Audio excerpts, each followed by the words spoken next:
MITM Business Consultants. Comes Man in the Middle, your one-stop shop for financial tips and tricks that big banks and corporate America won't teach you And don't want you to know. discussing the latest and greatest products, services, skills, and habits to grow and support the financial needs of your business and you.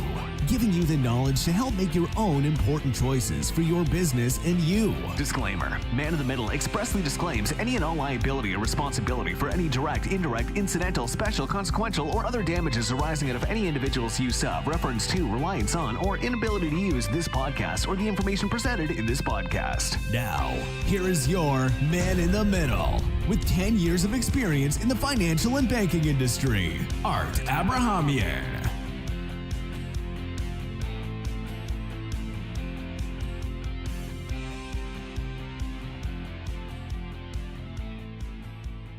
What is going on, everybody? How's it going? This is episode 10 of Man in the Middle, and we are going to be talking about, How to start a business. boom, you heard it here first. So, we're here. It's the next week. I said we're going to do it. I said it. We're doing We're it. consistent. We're We getting got there. this. Payson's an all-star. So, got some new fancy stuff, as you can see. Decking out the stream. We're Yeah. making it a little more interesting for for everyone watching. You guys are watching it now, but we have been at this since 2 o'clock. Yeah. 1:40, so it's been almost 2 hours of us playing with this thing to get it. Hey, I think that's faster than last week. It was, and our outro and intro's working. So let's get into it. Today's episode is going to be about starting your own business and, just some best practices and things that could be done. This is going to be more like Q&A, where Payson's going to ask some questions that most young entrepreneurs such as himself either want to know about or wish they knew about before they got started. As we mentioned, Payson does sell real estate aside from doing the social media stuff here, and he's been very successful. But Payson's actually a client of Man in the Middle before he became the social media manager. So, Yep. he knows what it's like to struggle without having direction as a business owner. So Oh, yes. I will let him go ahead and ask some questions, and we'll go ahead and start talking about what is important about starting a business. And honestly, some of these things still apply to a lot of you listening, our current members who, they're business owners, but there's some stuff in there that maybe they're not doing that they could be doing.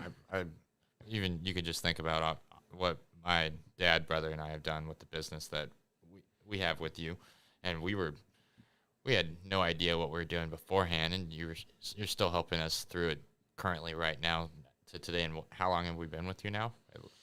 Close to a year. Close to a year for the three. So his father and his brother also own a business, and they're also clients of MITM, in case anybody was wondering. But yeah, it's been about a year. So some of the common things I think that a lot of people, because I did this for a long time at the bank too, is help people establish business accounts and give them some guidance and advice. That's what we did. We're business relationship managers. So aside, everybody thought it was just opening accounts. It was more than that. We used to have to manage and monitor and look over the relationships and make sure that they weren't overutilizing, underutilizing, didn't have the right products. Because,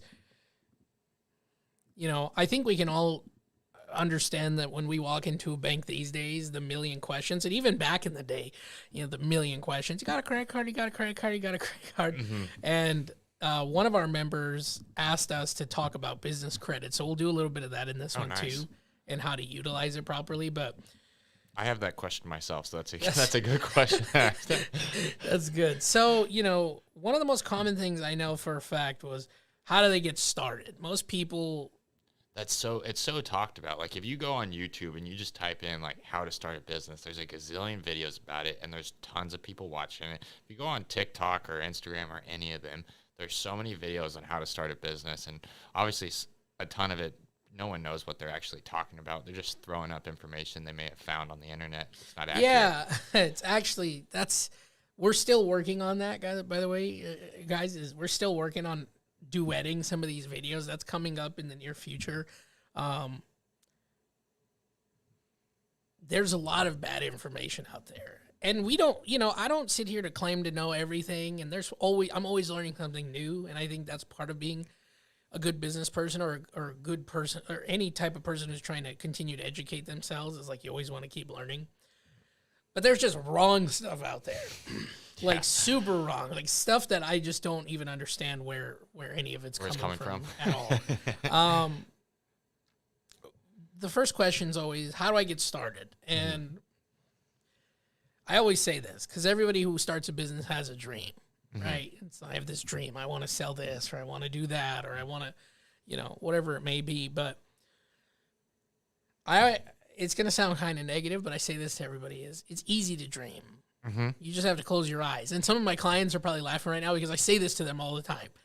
It's easy to have a dream. It doesn't take any effort. You just close your eyes and suddenly things start appearing. However, a lot of hard work. So you're only going to get out of your business what you put in. And if you're talking about starting a business, again, it's only going to go as far as what you're willing to put in. As what you're willing to put in and as much resources as you're willing to put in. Well, and I think that's part of the issue is people now don't want to maybe work the regular salary job. Yeah, for sure. But then they're also not, a lot of people aren't willing to put in the time or don't know the time that it's going to take to actually be able to start a business and then for it to become successful. Right. And they also don't understand that they can't just start pulling a bunch of profit from it as soon as it's making some money. Oh, for sure. And like you said, these TikToks are out there like, I'll make $5,000 in 2 days, but it's like, it's not $5,000 in 2 days. If you have employees, you're paying taxes on those employees, workers' comp insurance, employer tax contributions, Social Security, FICA, FUTA. I mean, you name it. It's like you're not making $5,000. Then after your own taxes, you maybe clear $2,000, and you worked 60 hours that week to make $2,000. Right. So it's like, was it worth it? Business plans are really important, and I implore anybody who has never done one to at least do one. Because if people ask me, how do I get started? I always say, start a business plan. I get one of those on my desk from Preston about once a week, I feel like. Okay. Preston's his younger brother who has the mind of a millionaire, but the age of a 16-year-old, 17-year-old. So he's going to get there, but he's always coming up with business ideas, and I'll get calls from him too. What do you think about this? What do you think about this? And I'll be like, okay, but what about X and Y? Doing business plans is really important. And why I say this is really important is because it's going to take what you have in your head, and it's going to put it on paper. And a lot of the time, people say this all the time, it's not about the destination, it's about the journey. Right? And that's kind of important when it comes about businesses because there's an entire journey that leads to your destination. I have started multiple businesses. I have started many businesses either for myself or for clients or helped them do paperwork. And every industry is different because the requirements all vary depending on what the industry type is. However, you have to know the journey. What's my first step? What's my second step? What's my third step? And then how do I take it to market? One of the biggest things about a business plan is a competitive advantage. In every business plan, it's one of the things that says, what's your competitive advantage? And most people always ask, what does that mean? And it's pretty simple. If you do what you do, how many other people do that thing? So if I make tacos, because that's been popping up everywhere. Yes. Taco stands are like every freaking where now. What's different about your taco that I can't go 2 steps to the right and get another one? That's what makes the difference, right? I think it's finding where the opportunity, obviously, because I was just thinking about this the other day because you can't, odds are you're probably not going to find something brand new that no one else has done. So wouldn't it be more maybe something like finding something where maybe there's a missed opportunity within something, or maybe people are underperforming in a specific area of a business? Yeah, well, I mean, let's stick to this taco thing. There are plenty of restaurants, and I can think of a few in like the Coachella and Indio area that the service is terrible. Everyone says that. We don't go there for the service, but the food is great. Amazing. Yes. Everybody can think of that one place where they're like the shittiest service. I have one I love, but it'll take you a good couple hours to get in and out just because of service. And you don't want to go there all the time because you don't have the patience for that all the time. But when you want it, you're willing to put up with yes, whatever comes with that. And I think that's a great example of like why can't you have both? Mm-hmm. Right? Why do I have to suffer one for the other? Why do I have to go to this place and feel miserable but feel full and happy? Why can't I go somewhere where I'm happy and I'm full? Agreed. And that's where if you're like, hey, I could do this better, you have to work on that. You take what's working and what they're doing, and you take what's not working and what they're doing, and you start building a plan around that. Because if you're building a plan around what's already working, you're putting a lot of effort into it, and that's good. I think you should always touch base on it. However, it's not going to help you fill the void that this entire consumer base wishes that this product or service would exist. And it's not out there. They're saying, hey, if I could have this food, but with better service, would you go to that place? Oh, 100%. Because you probably go there more frequently. Mm-hmm. You know, I was in Orange County, and I was out with a couple buddies, and they took me to this Mexican restaurant. And I'm laughing. I don't know if they're in the chat right now. I was like, Cali Tacos or King Taco? I think it was Cali Tacos. And not sponsored, but I'm going to tell the story. They're not sponsors of this. If they want to, hey, Cali Tacos, hit us up. But they said, go get your food. And, you know, when you think of tacos, like $4 or $5, what'd you think? Like something, you know, maybe that big. Yeah. Yeah. So I was like, okay, I'll get 2 tacos and a quesadilla or burrito or whatever, because I wanted to try the food out. And they just look at me and start laughing. I'm like, what the hell are you guys laughing about? They're like, you ordered 2 tacos and a burrito. I'm like, yeah, well, I mean, the tacos are probably, you know. Yeah, like a street taco. Like a more or street less. taco. Like those things, you could put 12 of those down and you're still good to go. And they go, okay. So the bag comes out and he hands it to me and my hand goes. I was like, what the hell? What did I get They myself started into? laughing. They started laughing and they go, dude, we forgot to do, like, we didn't tell you this on purpose, but, you know, this thing, it was like a 8-pound bag.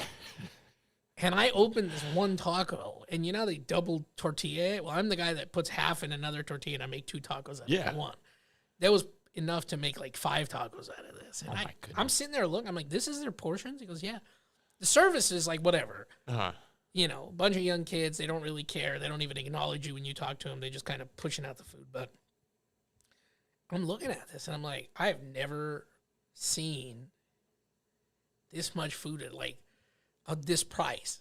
And it's not a dirty place. It's a pretty, like, I think it was in Santa Ana or wherever we were. And, you know, the question got asked to me, is like, how can they afford to do this? And I said, at wholesale cost, because most people see a lot of food and they think, oh, the business is losing money, right? But I'm like, no, because if you think about it, at wholesale cost, they buy in bulk anyway. So them putting an extra scoop of chicken that they charge you $5 for at Chipotle, it only costs them like 30 cents, 40 cents wholesale.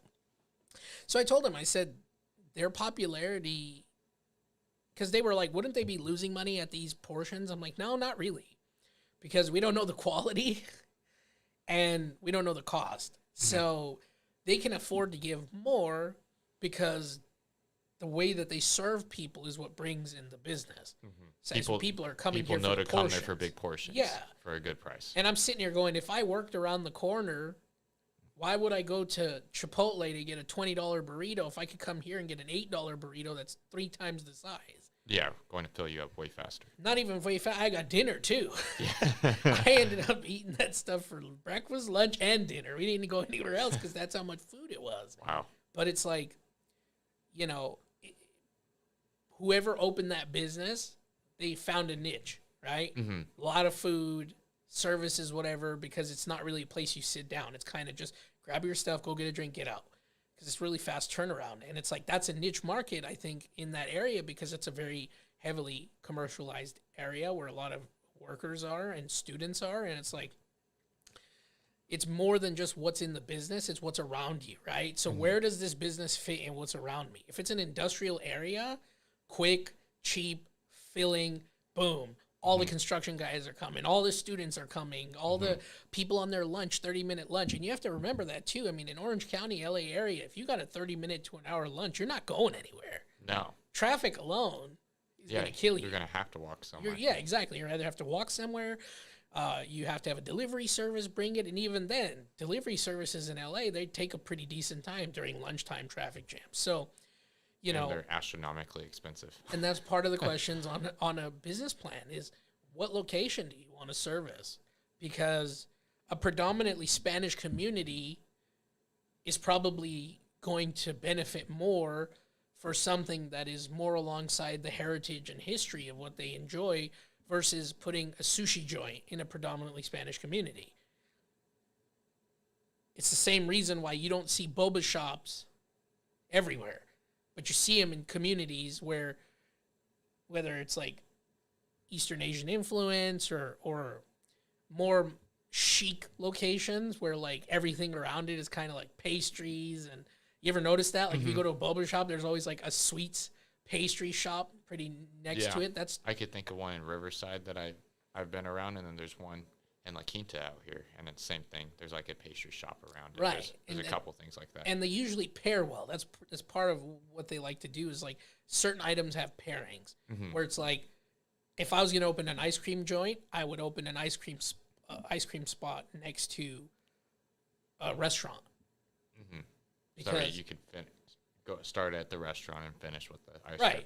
Or somewhere where there's like a local coffee shop or an attraction, because the idea behind it is like, if I want ice cream to be popular, well, I need it in a place where people would want to walk with it. 'Cause nobody wants to drive and eat ice cream. I tried it. It's not fun. Yeah. Get it everywhere. Yeah, you're hard trying to to- eat it when you're trying to eat it all quickly while driving, And then you it's make no eye longer contact enjoyable. with other drivers and you're sitting there like, I gotta put this thing away. But location is really important. It's kind of like you have to know what your market is. So if I'm taking to market, like we talked about, taco joint, it depends what kind of tacos I'm trying to sell too, right? Because if I'm trying to sell traditional, like straight from the heart of Mexico, traditional style tacos with like tongue and organ meat and like certain things, I have to find the brain. market where that's reciprocated well. Because if I put that in the heart of downtown Beverly Hills, people are going to be, I'm not eating organs and tongue and all that stuff. I don't want that because it's unfamiliar to them. So it's like I could be setting myself up for a difficult time, which is why you see certain locations in every town. It's not just this town, but in plenty of towns where like that one corner has been 30 different restaurants. Yeah. Oh, there's quite a few of those. There's a restaurant out here that I loved.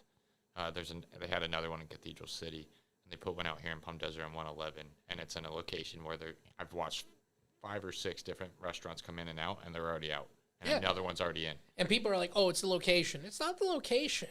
The location, it's what's being brought to this location. You're looking at it because the rent is cheap and this and that, but you're not thinking about what else do is people around want here? What's been around here? So if you're a guy making Italian food and the last 3 people who didn't make it were Italian food, then stop putting Yeah, Italian don't. food there. Uh-huh. That's the community saying, but it's not, this is not where we're going for this.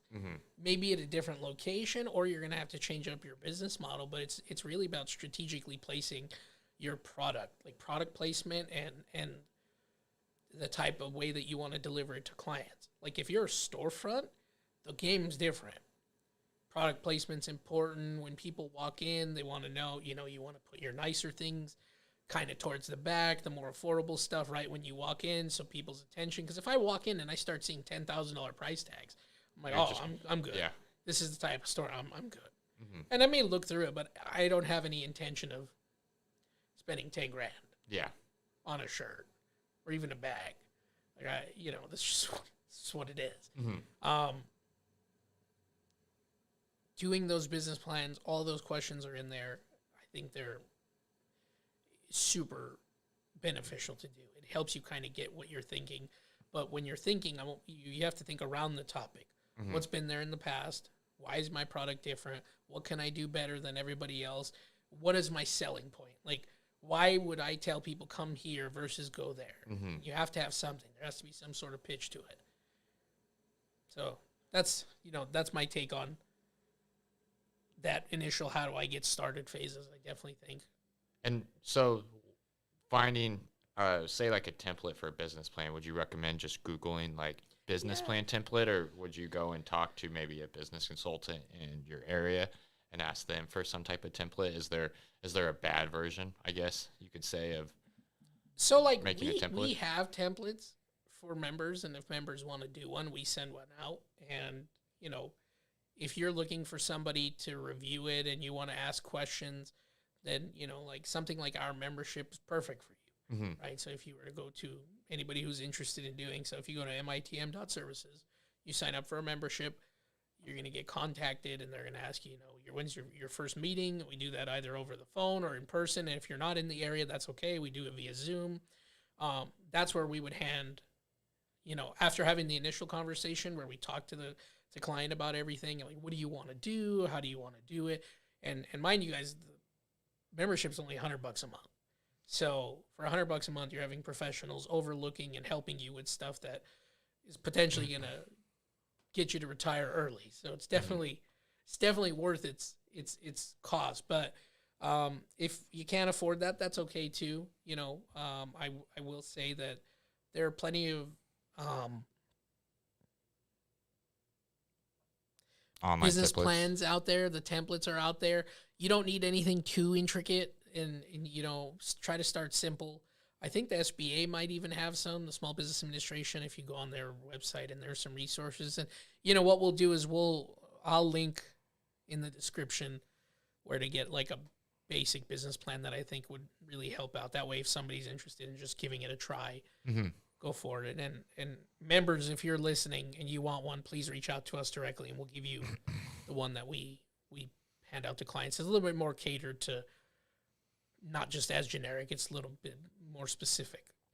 So, And if I could jump in, I would say if I could have done the sandblasting business that I started with my dad and my brother over again, if we could have started from the beginning, I wish we would have known you and reached out to you beforehand. yeah. And had you with us the whole way, because you had to come in and help us fix a lot of things and still fixing things. So I think if you can obviously afford, Yeah, if you can afford it, again, it could maybe help save some of the initial struggle and Yeah. and definitely the potential maybe legal issues or whatnot you may be dealing with down the road, because you're probably not going to be doing everything right in the beginning.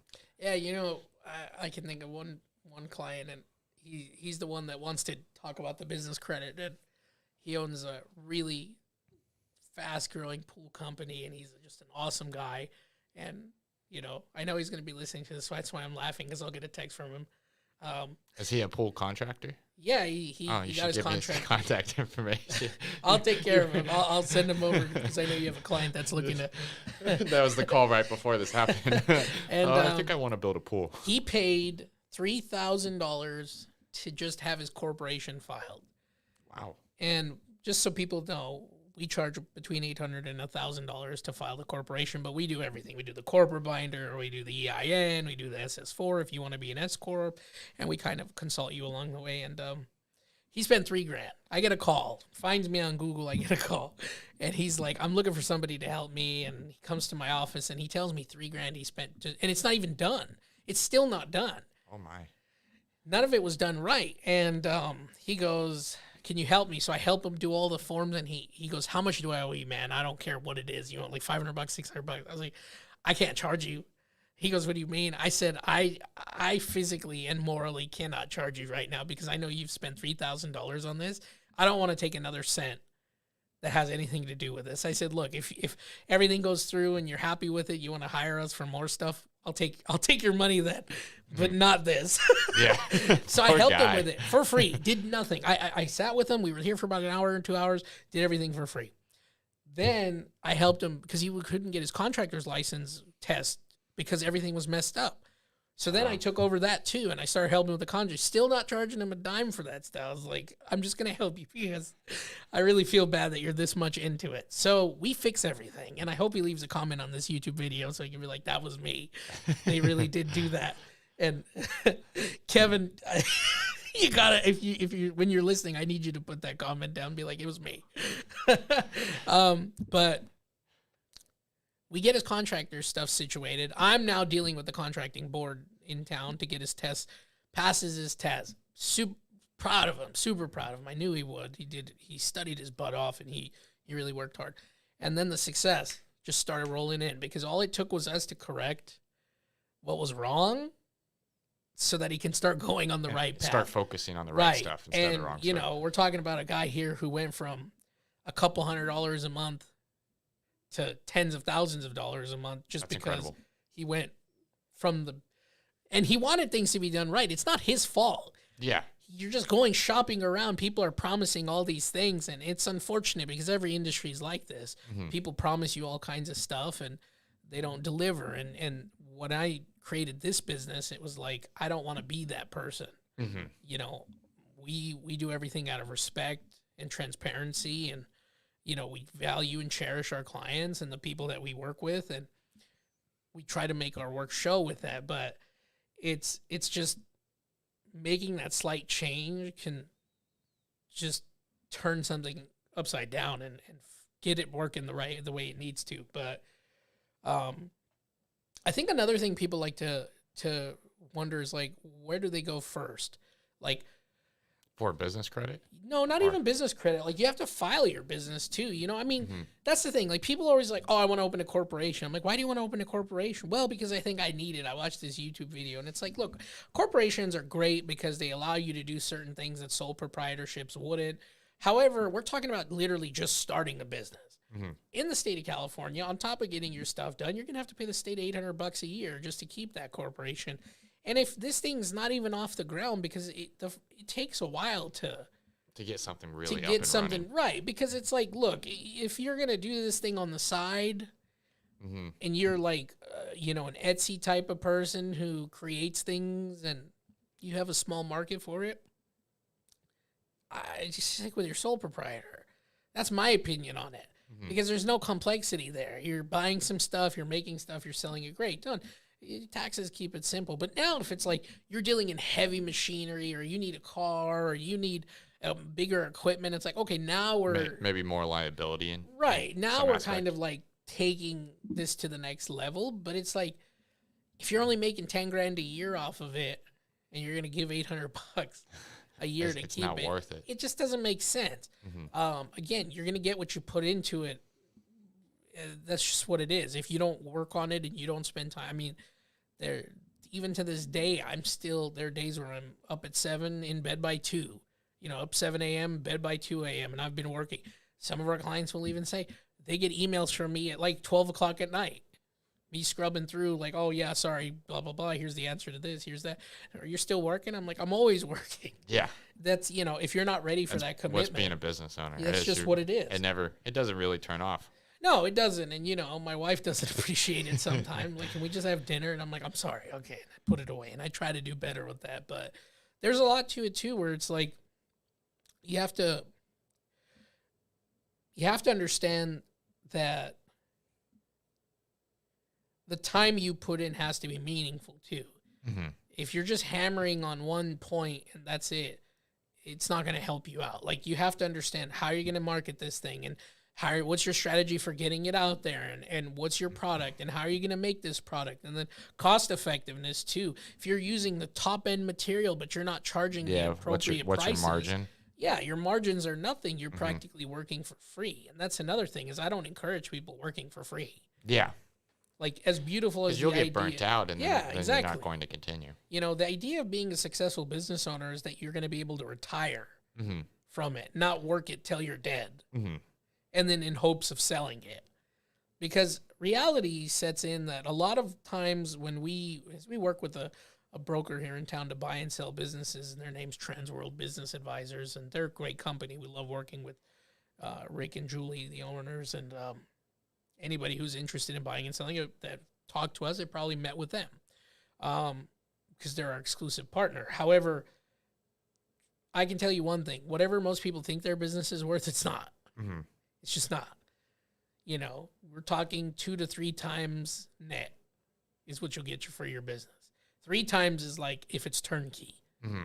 That is literally like you hand it to somebody and not a beat gets dropped. Turnkey, you're meaning even like because a lot of times people, they start a business, and if they step out of the business dies. Yeah, that's what I mean. So you're meaning like even It has to run without you. without the person. Because a lot of businesses, small businesses, are based on relationships. Like CPA offices, I noticed that specifically because, we ask clients, like, can we reach out to your CPA because we need documents? And they're like, yeah, but they're in New York. It's like, why is your CPA in New York? Well, I used to live there 30 years ago. It's relationship based. When their tax people die or their CPA die or their doctor dies, they're not with them because of proximity. They're with them because it's relationship and convenience. They don't want to change if they don't have to, and they've known that person for so long. Yeah. That's also, there's a caveat to that where that's a bad thing too, because not checking whether or not you have the latest and greatest can harm you too, because you end up being behind. We deal with that all the time where it's like, oh, the method that they were using is so old, where it's like, there's a new way to do this. There's a cheaper way to do this. And like, we notice that more or less when we talk about budgeting for people, and they never check like their insurances either. Car insurance, this, like, they never shop around for more quotes. They just go to one. They just go to one, whatever it is, they get it. And then it's funny because it's like, we'll pass them over to insurance agents and brokers, and they'll get the same policy for hundreds of dollars cheaper a month. And it's like, you can't find what you're not looking for. That's just what it is. But yeah, I don't know. It's an interesting topic. And, another thing that I would like to segue in is that not everybody's designed to be a business owner. No. That's just what it is. Everybody thinks that they can be one, and the reality of it is it's not for everybody. Yeah. For sure. People who can't handle rejection, people who don't like to be out in the public eye, people who don't like to deal with customers, and it's like you're going to really struggle. Yeah, and it goes back to if you're willing to put the time in the beginning, because in the beginning, especially even years down the road, you're still probably going to be putting in way more hours than what you'd be doing at a normal job. Right. And that's the thing is, if you've got a family and you're trying to keep the house afloat, it doesn't make financial sense for you to jump off board with a job that's consistently paying you and take a risk and go from something to nothing. Now, if you're a young kid living at home, well, then the world's your oyster. Do whatever you need to do. And I think we got a comment in here. That's for you. That's my friend Dylan. That's fine. Thanks, Dylan. I appreciate it.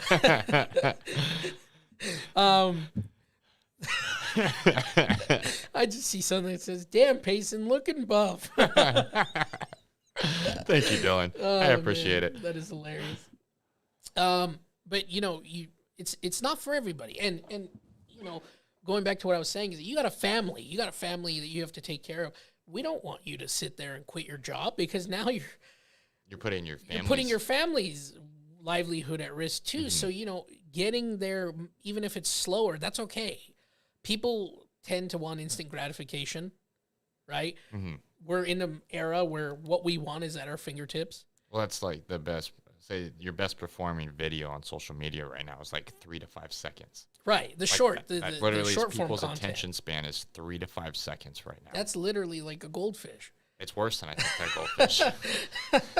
So it's like, short form content is great, but it's deeper than that, because you're hearing about these get rich quick schemes and people being super successful. Again, we're talking about the destination, not the journey. What was the journey to get there? How did you buy that house that you're flipping for profit or renting out? How long did it take? Right. And that's, I think, the biggest misconception is the instant gratification of like, well, I started this business, why aren't I rich yet? It's like, there's a long way to go before you get to, again, the journey, not the destination. We want to be rich. We want to retire, but there's a whole journey that requires us to get there.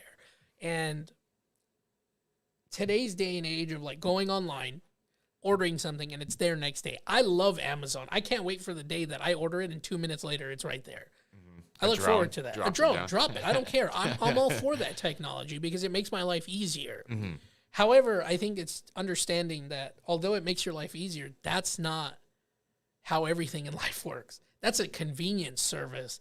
That's something that is nice to have, but It's not not always everything. reality. Right. That's not reality. That's not how everything works. And I think that's why a lot of people are much angrier now. Like when I go places and they have to wait 2 minutes just to get a cup of coffee.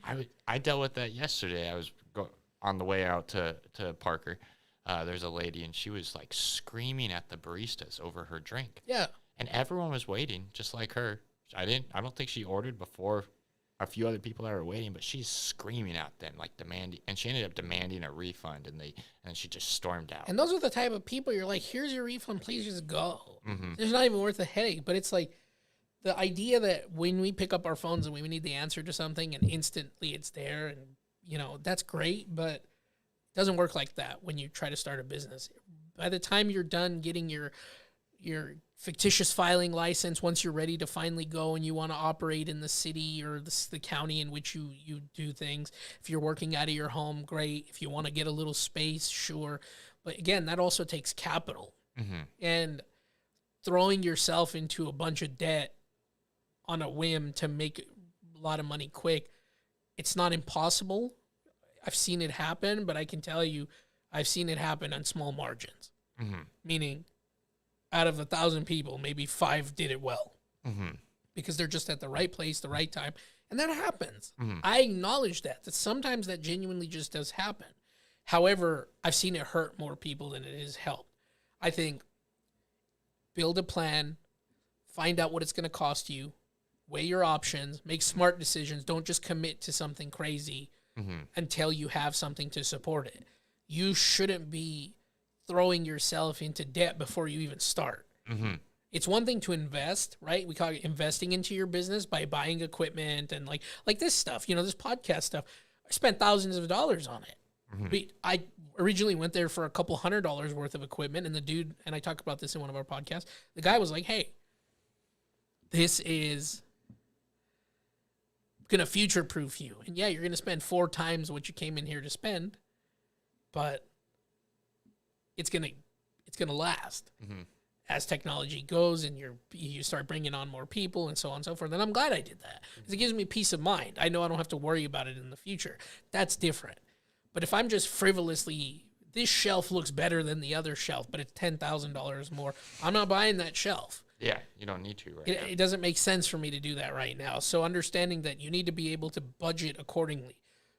A little bit of debt is one thing. A couple $100, maybe $1,000 too. But if you're like pulling a second mortgage to get a location, Mm-hmm. and you don't even have a customer base and none of that, like, it's crazy. Yeah, you haven't even tested the product or the market. Exactly. Even successful products still need to be put through testing.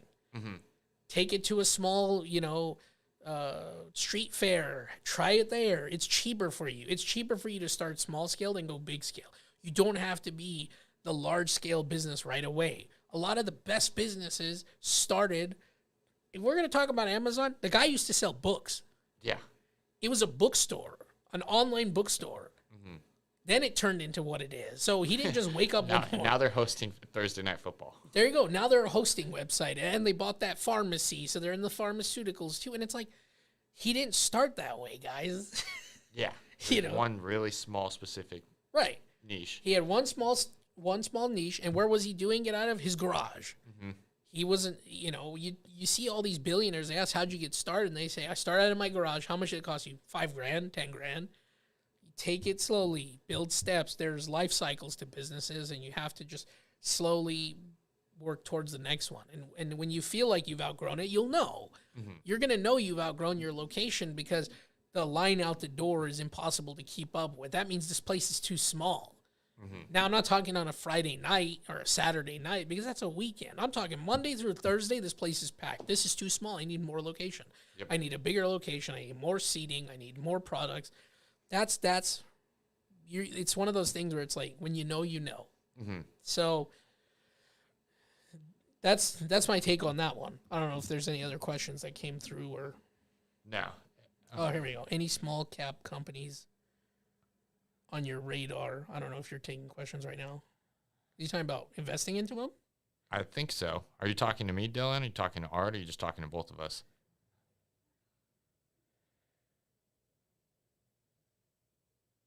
See what he says.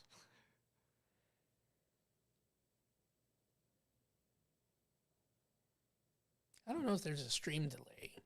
There is a little bit of a delay, but the chat I think is instant. Both. So I think We'll there's a get to him. 10. We'll answer that question off stream, because if we start giving investment advice, Mhm. I don't want to do that on stream.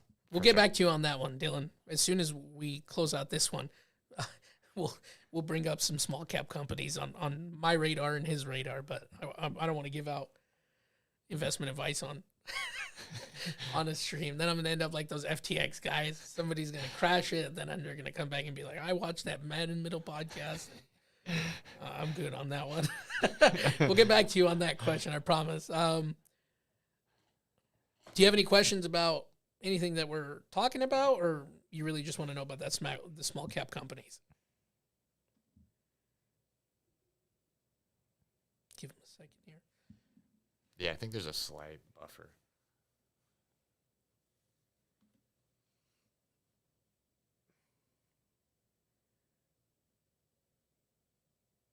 If I remember correctly, Dylan's getting his real estate license right now. Oh, good for him.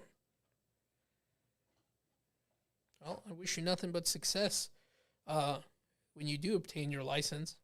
Biggest advice I could give you around that is build relationships, because the product in itself, you and a million other realtors can do. And this is what I tell Payson all the time is, if you want to separate yourself, you have to separate your approach. And, you know, people who buy and sell homes want to build a relationship with their realtor. That's They what- don't. I forget what the number was. I think there's 1.4 million realtors. In California, And no, I think in the country. There has to be maybe more than California. there's maybe in no way California. there's not more. It's than probably that. it's probably in I California. could name like 1.3 million realtors off the top of my head. I'm just kidding. It's probably California, but it was saying that 800,000 of those haven't sold a home this year. Oh, easy. Because It's again, crazy. how much work do you put in? Uh, How many more than- cold calls do you make? How many flyers I are used you? to do in some cases up to 1,000 calls a day. That's the difference between you and someone who just wants to be a realtor because that's the title. The work Mm-hmm. Or that they you see the put in. money that your reality shows. Yeah, of course. $180,000 commission. Well, they don't talk about the marketing that went in, Right. the broker And- split, and the taxes. You know the what? I time. give those guys credit because those guys work really hard. What you see on TV is what they want you to see on TV. We're not talking about the countless hours that they put Oh, in. they're some of the most successful people. And the realistically, high end and- clients that they deal with. You think those clients are easy to deal with sometimes? Absolutely not. No. The clients that you're selling those houses for are friends and clients of mine, and I know how difficult they can be. They want everything at the drop of a dime, and that's just not, some of the stuff they want is just not even possible to do. So it's like there's time, relationship, and a lot of management that goes into being successful, because you're only as successful as your clients allow you to be successful. Because without customers, you can't sell a product. It's that simple. Now, if you're talking about going, thanks, Dylan. That's the name of his company. So yeah, that's my consulting firm, but the podcast is also Man in the Middle. So appreciate the compliment. I forgot what I was saying. We were talking about what high-end clients typically Oh, are right. So it's expecting. like if you're going into commercialized zoning, where I know plenty of people who are developing a product just for commercialized usage. Actually, I was talking about this the other day. One of my best friends, his friend from school used to be a programmer for Microsoft. Well, he went from working at Microsoft to this company, I think called Haptics. Mhm. They are developing a VR glove that you put on, and it gives the sensation of feel and objects and touch. And I watched a video on it because they finally released a video on it yesterday or the day before. And initially when I watched the video, I was very critical of it because I wanted to see what this was. And it looks like a Ghostbusters backpack. And when we get off stream, I'll show it to you because it's really funny. But it's got like its own cooling system. And I said, there's no way this is for residential usage. I was like, this has to be commercial usage. And then I even said, even if it was for people, it's going to be super expensive. The technology in itself looked like it was for something way more than. Yeah, it's not for a gamer. Yeah, hopping no, on it to wasn't. It could be, but it definitely not there wasn't. yet, It's least. not in that scale. And I'm watching it, and I immediately said, this is for commercial use. This is for like businesses, training centers, military use, hospital usage, educational purposes, because a lot of what they're doing now is virtual reality, surgeries and this and that, and that's how they educate the students on how to do things. And I think having that haptic feel where it's like, I know this is in my hand or the tool's in my hand, because the thing was saying that like you could pick up a nail and you'll feel the nail. That's insane. And I'll show you, it's really wild. So those things I knew back in the day that weren't even as good as that one, went for like 80 to 100,000 per like unit. Mm-hmm. Well, they're bulky things. They're like super bulky things. This one's like you put it on your back and you're good to go. And you put any VR headset on. Well, it's for $5,000.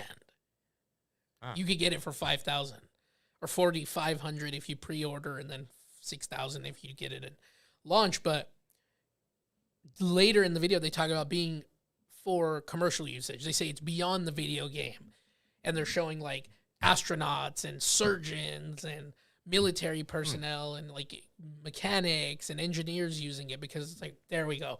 It was funny because I called it out before it even happened. Just looking at the product, you can kind of tell it's not set up for. It's not made for you and I to sit there and play, you know, I don't know, Candy Crush in virtual reality. Like, we're not playing Beat Saber on it, you know? Not sponsored. Not sponsored. Available for sponsor. Speaking of sponsors, we actually did pick up a sponsor, and we'll be excited to show that in the next podcast. We're doing paperwork. I got paperwork to do with them tomorrow, so we'll keep that under wraps for now. But I'm really stoked that we were able to pick this sponsor up, and product that I personally have used for a very long time. So we'll have more info about that. But are there any other things that we need to cover? I think I don't think we really covered the credit card, business credit. Business credit works like this. Most business credit, here's the misconception. People think that it reports to FICO. Doesn't. It reports to Small Business Financial Exchange. When business credit is trying to be obtained, it's very difficult because most credit products aren't eligible for new businesses. Any financial institution, they will not allow you to apply for a business lending product unless you've been in business for 2 years. Okay. However, credit cards and equipment loans, you can get away with that. Other than that, everything's going through the SBA, because the SBA will either give it to a micro lender, and the micro lender will try to lend it out to you. And there are like grants and stuffs out there for certain minorities, certain, you know, people, certain businesses, and the whole like, oh, well, I'll just go get a business credit line, and you can't. You're not eligible for a business credit line until 2 years. So that's where a lot of people make these mistakes, where it's like, well, I just need $100,000, and it's like, so where are you going to get that? And we talk about pulling equity from a home or having an investor or venture capital program, where it's like, it's not that easy, because if you have really great credit, you can get a decent sized credit card. Like, I think when I established this business, my credit was already really, really well off. So they gave me like a $40,000 credit card. Wow. Which I didn't even need that much, but it was great. I was like, oh, cool, I got a $40,000 credit card without being 2 years in business. Then once I was in 2 years in business, even then, product usage is very important. You don't want to use a credit card for everything either, because it's usually higher interest, and if you can't pay it off pretty immediate, you're going to get screwed on interest charges alone. There are many products, and I think we'll just do one specifically talking about all the business products that are out there that are more normal usage, like the most common ones, and then where their applications really come in. Because we're talking about business credit cards, business credit lines, business loans, venture capital funds, you name it, from Equipment Express to, and if you're in most people don't even know this, if you're in the medical industry, you can get what's called practice finance, and practice finance is only for doctors. Well, guess what? Podiatrists don't count, and psychologists don't count. They don't. HIPAA, and you know, not just the HIPAA laws, but I guess like psychologists, because their clients, they can't talk about anything with their clients due to confidentiality. There's really no way to evaluate the business to give them a loan. So most practice finance loans don't give to podiatrists, and I don't know why. No one ever could answer that question. I was at the bank. Why don't we lend to these people? But the psychologist one was because their clients, their main source of revenue is their clients, and they can't share anything about their clients. Oh, okay. So it's like they don't really have a revenue. You know what I mean? It's not. It's weird. It's weird how it breaks down. But let's see. We covered starting the business. We covered coming up with ideas, business plans. Then you want to take it over to like the local county, file your business fictitious license, and that's like $50-$60.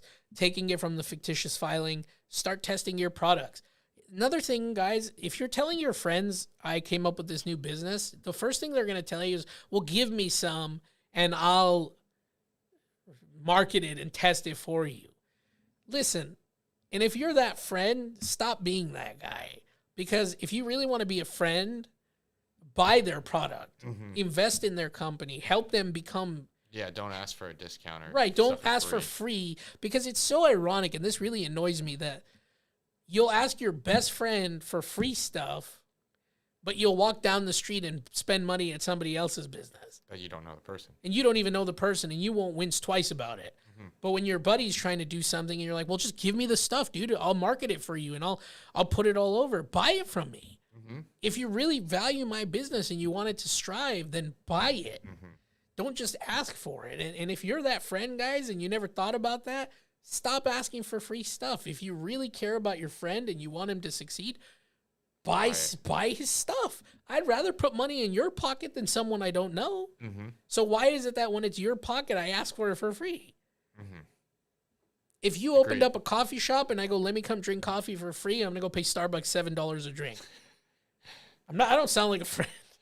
So, don't give your stuff out for free. And if your friends are asking for it for free, tell them no. Say, if you want to support me, buy my stuff. Yeah, because that's what's going to support you at the end of the day. It's not going to be them wearing your shirt isn't going to make a million people buy your shirt.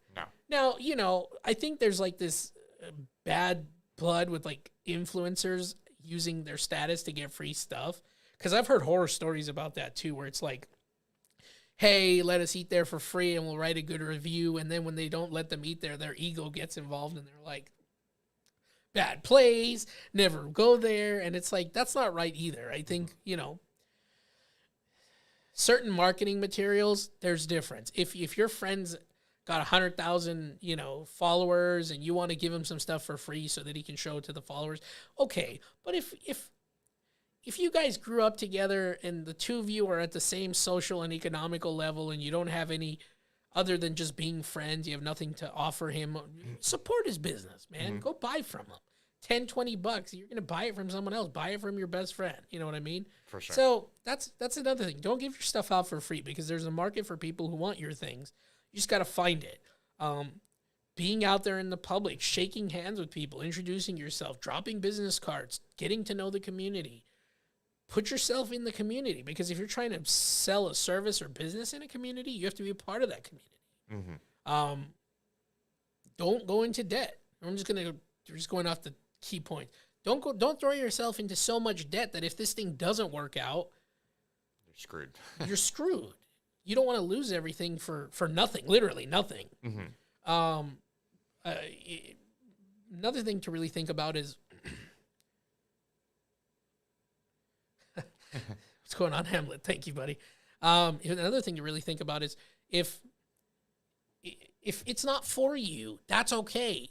Don't kill yourself over the fact that you're struggling to get this business off the ground. It may not be for you, and that's okay. Not everybody is cut out to run a business. It's a lot of stress. Or a specific type of business. Right, or maybe better doing something else. Exactly. If you're an expert at marketing and that's it, then and it doesn't work out in your business, take what you've learned, move on from it. There are plenty of people who don't make it in their businesses, and they beat themselves up over it, and that's not a good way to be either. Take it as a learning experience and really just evaluate why it didn't work out, and understand that if it didn't work out, you probably had a play in it, because things don't just inherently fail to fail. Of course. The woe is me mentality is not going to help you when you run your business, because while you're being woe is me, you're not doing anything. So guess what? Your business isn't doing anything either.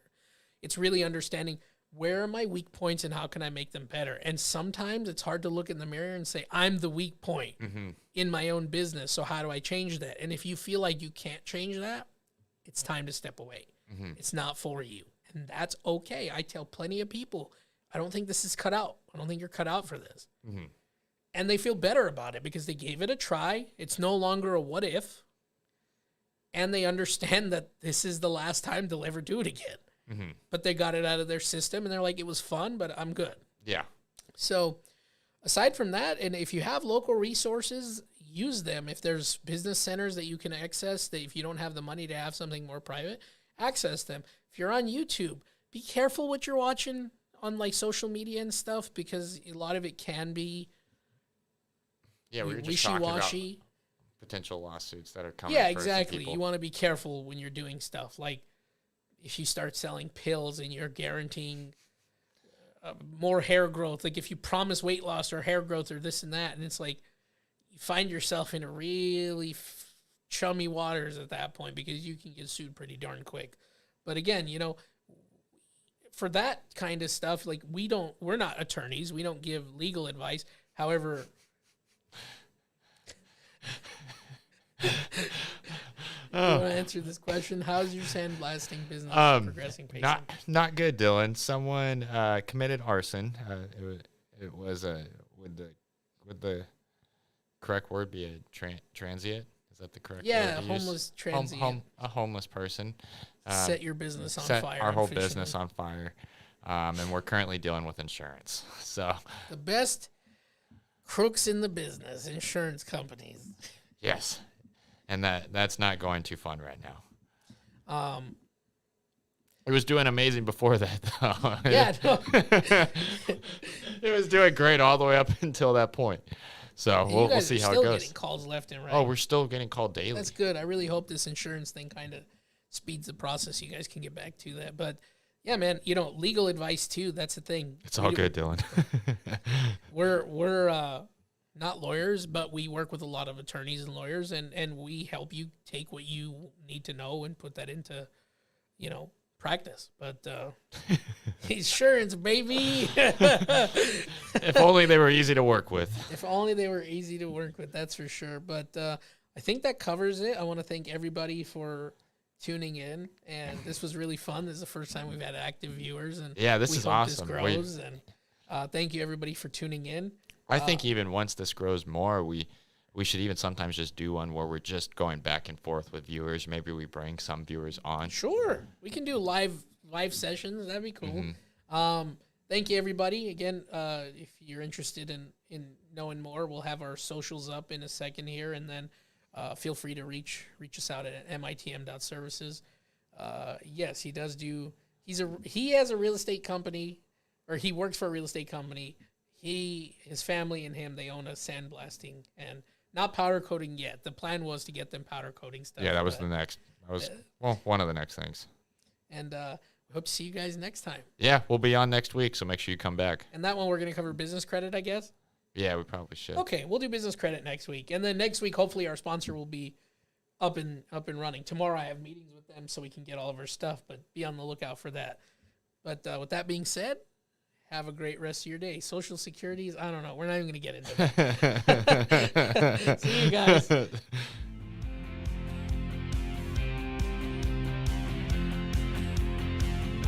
Thanks for listening to Man in the Middle. If you haven't yet, please consider liking and subscribing to the show. If you can't wait till next episode, follow us on Instagram at MITM Business Consulting and online at mitm.services. There, you can learn more about what we do, how we can help, and the custom services we offer around your personal needs. Until next time, if you'd like to choose the topic we discuss and receive additional services, consider joining our membership program at mitm.services. Disclaimer. Man in the Middle expressly disclaims any and all liability or responsibility for any direct, indirect, incidental, special, consequential, or other damages arising out of any individual's use of, reference to, reliance on, or inability to use this podcast or the information presented in this podcast. We look forward to you tuning in next time.